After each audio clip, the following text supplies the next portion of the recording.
अगर आप वो इंसान हो जो अपनी जिंदगी की छोटी मोटी समस्याओं को लेकर बहुत जल्दी हार मान लेते हैं और हताश हो जाते हैं, तो ये वीडियो आपके लिए है। आज हम इस वीडियो में एक ऐसी रियल लाइफ स्टोरी के बारे में जानेंगे जो आपको अपनी जिंदगी में कभी भी हार नहीं मानने के लिए प्रेरित करेगी। साल 1996 एक ट्रेनिंग एक्सरसाइज के दौरान बियर गिल्स ने 16,000 फीट की ऊंचाई से छलांग लगाई। सब कुछ प्लान के अकॉर्डिंग चल रहा था, पर तभी बियर के साथ एक बहुत बड़ी दुर्घटना हो गई। प्लेन से जंप करते ही बियर 200 किलोमीटर पर आवर की स्पीड से नीचे गिरने लगे। बियर गिल्स कहते हैं कि स्पेशल फोर्स के चलते मैं एक अनुभवी पैराशूटर था, कई बार प्लेन से कूद चुका था। बचपन से मुझे एडवेंचर का शौक था। अपने पिता के साथ पहाड़ों पर चढ़ना, सेलिंग करना और टफ कंडीशन में भी सर्वाइव करना, ये सब मेरे लिए आम बातें बन चुकी थी। लेकिन आज मैंने महसूस किया कि पैराशूट खुलने के बावजूद नीचे गिरने की स्पीड कम नहीं हो रही थी। लेकिन जब मैंने ऊपर देखा तो मैं पूरी तरह घबरा गया। मैंने देखा कि पैराशूट सही से खुल नहीं पाया था, जिसकी वजह से मैं तेजी से जमीन की ओर बढ़ रहा था। मैंने हड़बड़ाहट में रस्सियां खींचना स्टार्ट की, लेकिन कोई फायदा नहीं हुआ क्योंकि तब तक बहुत देर हो चुकी थी। मैं जमीन के बहुत ज्यादा करीब आ गया था और अब रिजर्व पैराशूट खोलने का भी समय नहीं बचा था। 16,000 फीट की ऊंचाई से बियर सीधे नीचे जमीन पर क्रैश होते हैं और उनकी स्पीड इतनी ज्यादा थी कि वो जमीन से टकराकर दूर जाकर गिरते हैं। बियर डायरेक्टली अपने पीठ के बल गिरे थे, इसलिए उनकी रीढ़ की हड्डी में इतना बड़ा क्रैश हुआ कि जैसे एक पत्थर का बड़ा टुकड़ा उनकी पीठ में जबरदस्ती घुसा दिया गया हो। बियर गिल्स अपनी ऑटोबायोग्राफी में लिखते हैं कि 16,000 फीट की ऊंचाई से गिरने के बावजूद मेरे लिए सबसे खराब बात यह थी कि मैं होश में था।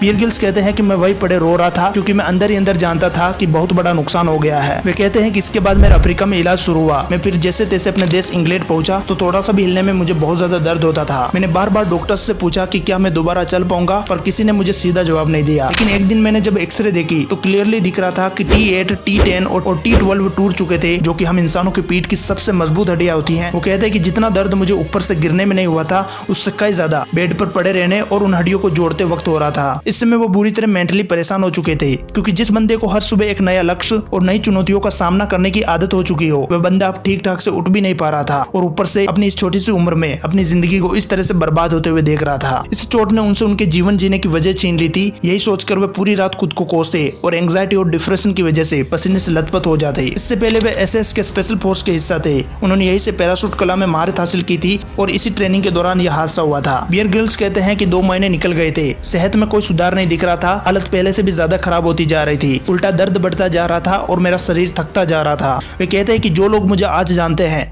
वे सोचते हैं कि मैंने बड़ी पॉजिटिविटी और हिम्मत के साथ उस समय का सामना किया होगा, लेकिन सच इसके एकदम उलट था। 21 साल का नौजवान बहुत ज्यादा डरा हुआ था क्योंकि मुझे पता नहीं था कि मेरे भविष्य का क्या होगा। मुझे लगता था मेरे सारे सपने खत्म हो गए हैं और मेरा जीवन निराशा और उदासी में बदल गया है। मुझे हर चीज पर गुस्सा आता। मैं बहुत ज्यादा नेगेटिव और डिप्रेस्ड हो चुका था। लेकिन उनके अंदर अब भी थोड़ी सी उम्मीद बची थी। तो खुद को इस असहाय जिंदगी से बाहर निकालना चाहते थे और खुद को एक फिर से नया जीवन देना चाहते थे। एक रात उनकी नजर दूर रखी माउंट एवरेस्ट की फोटो फ्रेम पर पड़ी। उनके आसपास कोई नहीं था, तो वह बहुत मुश्किल से बैसाखी के सहारे उस फोटो तक पहुंचने में कामयाब हुए। बियर उसे लेकर अपने बेड तक वापस आ गए और सोचते रहे कि कैसे मैं अपनी जिंदगी को निराशा से बाहर निकाल सकता हूँ और अब मेरी लाइफ कैसे बदल सकती है। वह उस रात उस फोटो को अपने साथ लेकर सोए और ये बात उनके अवचेतन मन में गहराई से उतर गई थी, क्योंकि वो बचपन से माउंट एवरेस्ट पर जाना चाहते थे। वो कहते हैं कि आपके सबकॉन्शियस माइंड यानी आपके अवचेतन मन के पास दुनिया की सबसे बड़ी कठिन से कठिन प्रॉब्लम का सॉल्यूशन है, अगर आप अपनी दिल की आवाज को अपने अंतर मन तक सही से पहुंचा सके तो। यही हुआ बियर के साथ। बियर गिल्स कहते हैं कि अगले दिन अचानक ही मुझे दादी माँ की याद आई। दादी माँ एक आध्यात्मिक महिला थी। वे अक्सर मुझसे कहा करती थी कि छोटे बियर, जो हो रहा है बहुत अच्छा हो रहा है, सब कुछ आपकी भलाई के लिए हो रहा है।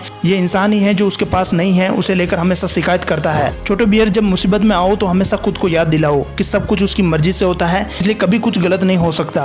बियर गिल्स कहते हैं कि उस पल मैंने सच में उन शब्दों को महसूस किया। मुझे लगने लगा कि किसी अनजान शक्ति ने मुझे सहारा दिया है। मेरा मन साफ हो रहा था, निराशा चिंता के बादल हट रहे थे। जब उनकी ओवरथिंकिंग कम हुई तो मन को शांति मिली। धीरे धीरे उनकी बॉडी भी हील होने लगी और उनकी हड्डियों के जुड़ने की स्पीड तेज हो गई थी। और वो कहते हैं कि ये मेरे लिए एक पुनर्जन्म जैसा था। मुझे अपने पास्ट की कोई चिंता नहीं रही थी क्योंकि मैंने अपनी जिंदगी को वापस पाया था, वरना मैं मर भी सकता था या पैरालाइज्ड हो सकता था। अब वे 1 साल में पूरी तरह से ठीक हो गए थे। वो कहते हैं कि जिंदगी हमें अक्सर दूसरा मौका नहीं देती है, लेकिन अगर ऐसा होता है तो आप सच में बहुत बड़े लकी इंसान हो। अब बियर ने खुद को फिर से एक नया लक्ष्य दिया। वो अपने पिता के साथ देखे हुए सपने को पूरा करना चाहते थे। वो अब दुनिया की सबसे ऊंची चोटी माउंट एवरेस्ट को फतेह करना चाहते थे। उनके सामने सिर्फ 2 विकल्प थे, या तो माउंट एवरेस्ट मिशन को पूरा करना, जिससे उन्हें न केवल यंग ब्रिटिशर के रूप में जाना जाएगा, बल्कि उन्हें कई प्रकार की स्पॉन्सरशिप्स और जॉब्स का भी मौका मिलेगा। दूसरा, या फिर वे माउंट एवरेस्ट पर जाने के दौरान मौत का सामना करेंगे, जो कि मैक्सिमम लोगों के साथ यही होता है। बहुत ही कम लोग जो ऊंचाई पर पहुंचते हैं और फिर से जिंदा बच पाते हैं। या फिर आप बच भी जाते हैं तो पूरे जीवन फेलियर के तौर पर जाने जाएंगे, क्योंकि जिस तरह की उनकी पर्सनैलिटी थी, वो हमेशा से रिस्क लेने और चुनौतियों से लड़ने के लिए जाने जाते थे। इसलिए वे एक आम इंसान की तरह फेल होकर नहीं बैठना चाहते थे। उन्होंने इस मिशन के लिए अपने आर्मी फ्रेंड्स की टीम को ज्वाइन किया। अब उनके सामने एक और नई चुनौती पेश थी। उन्हें इस मिशन के लिए तकरीबन 50 लाख रुपए की जरूरत थी, जबकि उनके सारे पैसे इलाज के दौरान खर्च हो चुके थे। उन्होंने कई नए स्पॉन्सर्स को ढूंढने के प्रयास किए, लेकिन वे इस कोशिश में तकरीबन 250 बार रिजेक्ट हुए। बट इसके बाद भी बियर ने हार नहीं मानी। एक के बाद एक 23 चिट्ठियां उन्होंने वर्जिन ग्रुप के ओनर सर रिचर्ड ब्रांस को भी भेजी, जो कि खुद इस तरीके के एडवेंचर मिशन करते थे। बट इतनी मेहनत के बाद भी बियर को सर रिचर्ड का कोई रिप्लाई नहीं मिला। लेकिन बियर अपने ड्रीम को किसी भी तरीके से हासिल करना चाहते थे, और फिर SSFF नामक एक फोर्सेज हेल्प ऑर्गेनाइजेशन ने उनको इस मिशन के लिए सहायता प्रदान की। पैराशूटिंग एक्सीडेंट के 18 महीने के बाद 16 मई 1993 को उन्होंने अपने बचपन के सपने को साकार किया। वे इस मिशन को कंप्लीट करने वाले सबसे यंग ब्रिटिशर्स थे। इतना ही नहीं, उनसे पहले केवल 30 ब्रिटिशर्स थे जिन्होंने इस एवरेस्ट के इस मिशन को पूरा किया था। इसके अलावा भी इस सफर के दौरान वो 2 बार मौत के बहुत करीब जा पहुंचे और मरते मरते बचे। इस दौरान उनको कई गंभीर चोटें आई और उन्होंने अपने 4 साथियों को भी खो दिया, लेकिन फिर भी उन्होंने इस इम्पॉसिबल को पॉसिबल करके दिखाया था। इसके बाद उनकी कहानी बहुत ज्यादा फेमस होने लगी और उन्हें एज ए स्पीकर इन्वाइट किया जाने लगा। उनके ऊपर कई डॉक्यूमेंट्रीज बनी और फाइनली डिस्कवरी चैनल पर एक TV show man versus wild की वजह से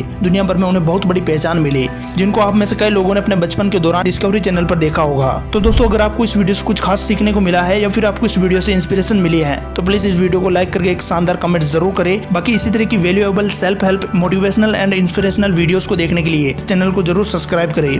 बाकी दोस्तों, मैं CS राउत मिलता हूँ नेक्स्ट वीडियो में। वीडियो को एंड तक देखने के लिए आपका बहुत बहुत धन्यवाद।